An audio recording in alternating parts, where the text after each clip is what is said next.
এখানে কোনো জুলাই যোদ্ধা সঠিক কোনো জুলাই অভ্যুত্থানের সাথে জড়িত কোনো আমার মনে হয় কোনো সংগঠন অথবা কোনো ব্যক্তি জড়িত থাকতে পারে না। বিএনপির স্থায়ী কমিটির সদস্য সালাউদ্দিন সাহেব উনি গতকালকে ঘটনায় জুলাই যোদ্ধা যারা গতকালকে আহত হয়েছে তাদেরকে ফ্যাসিস্ট আওয়ামী লীগের অনুসারী হিসেবে তাদেরকে আখ্যা দিয়েছেন। আমরা তীব্র নিন্দা এবং প্রতিবাদ জানাচ্ছি। ছাত্র নামধারী সেটা ইন্টারভিউতে আমি দেখেছি, কিছু সংখ্যক উচ্ছৃঙ্খল লোক ঢুকেছে, সেটা ফ্যাসিস্ট সরকারের ফ্যাসিস্ট বাহিনী বলে আমি মনে করি।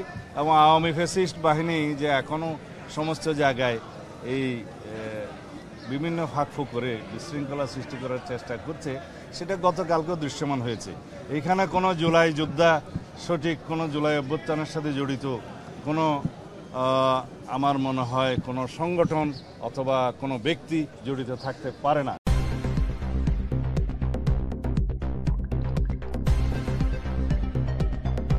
News Vision Digital Multimedia.